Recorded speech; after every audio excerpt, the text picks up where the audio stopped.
All right, Alyssa, thank you. Joining me now here in studio, Joe Garofoli, senior political writer with the San Francisco Chronicle. Thanks for being back with us. Always. Let's start local and go big. We got a number of topics we want to hit. Prop C, taxing big business in San Francisco. Money generated goes to the homeless and the homeless programs out there. Benioff versus Dorsey. Where do you see this going on Tuesday? We don't know. We don't know where this is going, but this is going to be a great marker for where San Francisco is as a city right now. How much has the city changed? Is it willing to tax its wealthiest corporations to help its biggest problem? And everybody says San Francisco's changing, San Francisco's changing. We'll see if there's actually a tech block of voters to vote against this. When it comes to statewide, Prop 6, this is the gas tax repeal. There's a big rally today in Palo Alto. I think Governor Brown's going to be there at 10 o'clock. What do you think? There's a lot of money in this race. There's a lot of money in this race, but I think this is going to be overturned. The gas tax will remain in place. The Republican Party and conservative forces were supposed to put up a lot of money to help this. They never showed up with the money, and it was supposed to turn out Republican voters. It's not doing the job it was supposed to do from a political sense. All right. So I think it's going down. We saw Gavin Newsom there, the lieutenant governor, in his Batman costume. Is that dangerous to do? That's I mean, I know as a dad, he's in good spirit there, but all it takes is a screenshot, Joe. No. That's a bad meme waiting to happen. And Newsom even said the things you do for votes. But he doesn't need to. He's up 18 points. He doesn't need to dress as Batman. Yeah, but still, Cox is out there. I read your article yesterday. He's predicting kind of a surprise on Election Day. Is he going to get the surprise that he's predicting? The surprise is that it might be less than 10 points. He's not going to win this. Very, very, very unlikely that he's going to win this. He doesn't have the name recognition here. He doesn't have the grassroots support. He doesn't have the money to put into his campaign. It's very, very likely. Newsom's actually going to be more down in Southern California in these final days. Newsom campaigning for other candidates. And we heard Alyssa talk about all the seats that need to be flipped for the Democrats to take control of the House. Orange County seems to be a hot spot, not just here in California. I mean, that's a topic across the country. Nationally. There are 4 congressional seats there that could be flipped. They are Republican held right now. The Democrats have been at this for more than a year. I was down there a year ago. Writing about this. And it all depends on, as they say, who turns out. But they have done a lot to get people to turn out. There's tons of volunteer energy from the Los Angeles area, just like from here, volunteers going to the Central Valley. Have you seen that have you seen that number increase? You said you were there a year ago compared to today.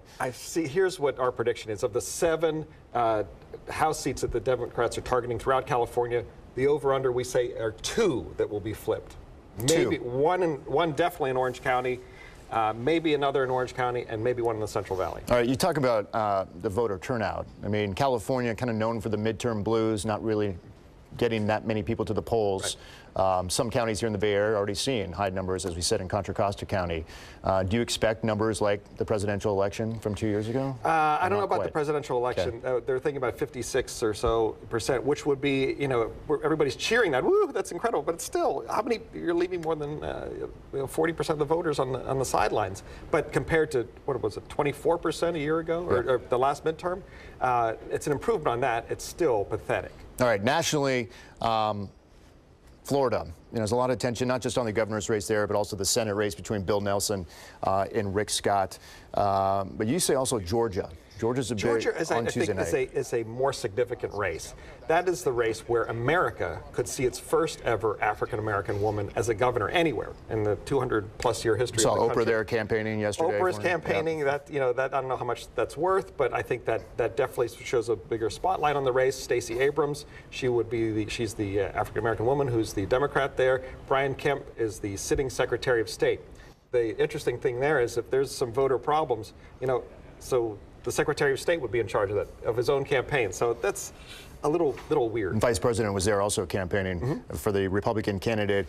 When it comes to just the biggest issue people are going to be taking with them as they go to the polls, do you think it's immigration? Because it seems like President Trump is putting all his chips in, right? The caravan, the invasion, the soldiers helping out Border Patrol agents, or is it something else? That's what he is hoping it will be. He spent the last several days fear-mongering, essentially, and using false statements about what that caravan actually is. And to be honest, he's been very successful at it. The Republicans were looking very poor. They looked like this is going to be a blue wave several weeks ago. It's going to be a lot closer. He has been sort of a one-man get-out-the-vote machine for the Republican Party, and he's made these races a lot closer by appealing to these sort of very base instincts in the voters. I think it's going to be very close. Pelosi said of the top 60 races nationwide, it will be decided by somewhere around 25,000 votes in total. Some of these votes might not be, might be 500, 1,000 votes. Some of these races might be decided by. So it's not over Tuesday. It might be over Sunday or the next Tuesday or a couple weeks later. We'll be back here for weeks. Gracious. I'm going to just sit at the desk. Senior political writer for the San Francisco Chronicle, Joe Garofoli, always a good time. Thank you. I look forward to next week. I will send it back to you, Garcia.